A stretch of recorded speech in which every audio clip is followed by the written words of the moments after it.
Everyone thought we had reached the absolute limit of speed.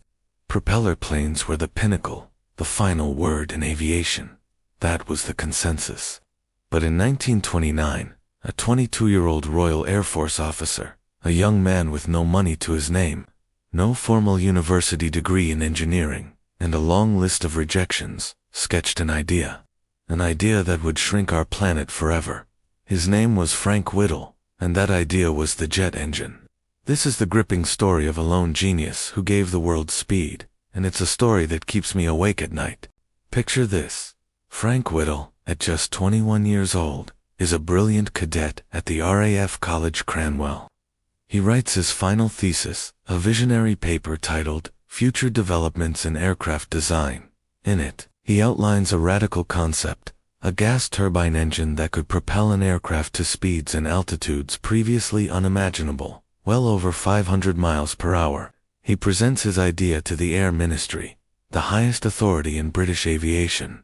Their response: they laughed. They dismissed it as impractical, too complex, and frankly, impossible. One senior official famously said the materials needed to withstand the engine's heat and pressure simply didn't exist. They told him it couldn't be done. The official report declared his concept had no military value. For most people, that would have been the end. A categorical rejection from the very top. But Frank Whittle wasn't most people. He possessed a stubborn, unshakable belief. He saw what others couldn't. So, despite the official dismissal, he filed for a patent on his own in 1930. He was just 23. This single act of defiance set him on a lonely, grueling path. For the next few years, Whittle struggled. He was an RAF officer on a modest salary, trying to keep his revolutionary idea alive. The British government refused to fund him, and his patent was set to expire because he couldn't afford the £5 renewal fee. Think about that. The blueprint for modern aviation was almost lost for the price of a night out. He desperately tried to find private investors, knocking on door after door, only to be met with skepticism and more rejection. The world simply wasn't ready to believe. Imagine the frustration, the isolation, to hold the key to the future in your hands, but no one will even look at it. Finally, in 1936, a small glimmer of hope appeared. A couple of ex-RAF officers and an investment bank saw a spark of potential and cobbled together some funding. They formed a tiny company called Powerjets Ltd. With this shoestring budget, Whittle and a small, dedicated team of mechanics started work in a derelict factory. The conditions were basic, the resources almost non-existent. They worked with second-hand parts and machinery they built themselves. Each day was a battle against physics, a fight against exploding prototypes and constant setbacks. Whittle pushed himself to the absolute limit, working 16-hour days, often sleeping on a cot in his office. The stress was immense. He suffered from severe headaches, dizziness, and stomach problems. His health was collapsing under the strain of his obsession. While he poured his life into his engine, others were catching on. In Germany, a rival engineer named Hans von Ohain, who had access to Whittle's publicly available patents, was receiving massive government funding and support. The race was on, but Whittle didn't even know he was in one. He was just a lone man in a shed, fighting to make his dream roar to life. Then, on April 12, 1937, it happened. In a cloud of black smoke and a deafening scream, his first prototype, the Whittle unit, or WU, ran successfully. It was unstable, it was terrifying, but it worked. It was proof. Proof that he had been right all along. Even with this breakthrough, the struggle was far from over. Official support trickled in slowly, reluctantly. The British government, now on the brink of war, was finally starting to see the potential. But the funding was a fraction of what was needed. The establishment that had once laughed at him was now cautiously hedging its bets. And then came the moment that changed everything. May 15th, 1941, at RAF Cranwell, the same place where his ideas were first dismissed. A sleek, experimental aircraft called the Gloster E-2839 sat on the runway. Inside its fuselage was Whittle's engine, the W-1. The test pilot, Gary Sayer, throttled up. There was no propeller, just a strange, powerful whistle that grew into a roar. The plane surged forward and climbed into the sky with astonishing speed. On that secret first flight, it hit 370 miles per hour, making it the fastest aircraft in the world by a huge margin. It was faster than the Spitfire, the king of the propeller age.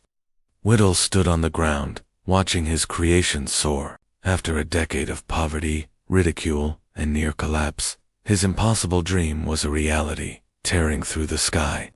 He had single-handedly invented the jet age. This flight changed warfare. It changed travel. It changed human possibility overnight. Suddenly, continents felt closer. The world felt smaller. Every single person who has ever boarded a commercial flight since owes a debt to that one stubborn man and his drawing. But here is the most heartbreaking part of the story. While the world flew on the wings he built, Frank Whittle was largely forgotten. His patents, shared with the Americans during the war as a gesture of goodwill, were used to build massive industries. Companies in the US and the UK made billions from his technology. But Whittle himself saw very little of that fortune. He was knighted by the king, yes, but he felt betrayed and sidelined by the very government he had tried so hard to convince. Exhausted and disillusioned, he suffered a nervous breakdown.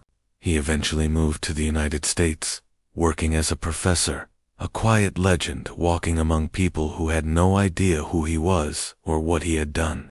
He died in 1996, a man who gave the world speed, but who was left behind in its wake.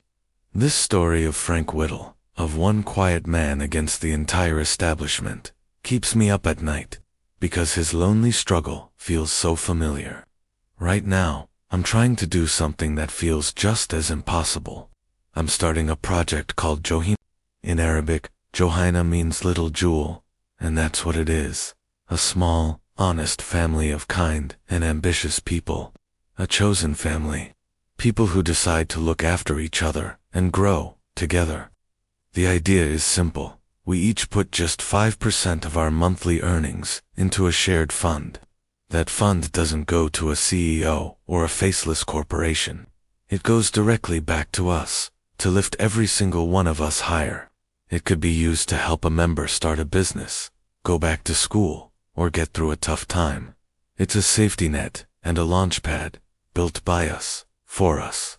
Right now, it's only me holding this idea. It's just a sketch, a concept. Exactly like Frank Whittle once sat alone with his drawings while the whole world told him, it can't be done. They'll say it's naive. They'll say it won't work. They'll say people are too selfish. But Whittle's story proves that one person's stubborn belief in something bigger than themselves can change everything. He didn't have money or connections.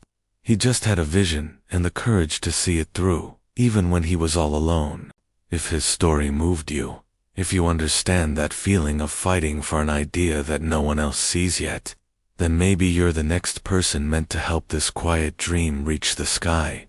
Maybe you're the first mechanic who's willing to get their hands dirty. The first investor who sees the spark.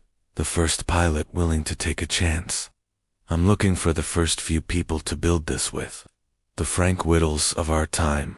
If you feel that same spark, if you believe we can create a community that genuinely supports each other's growth, I want to hear from you.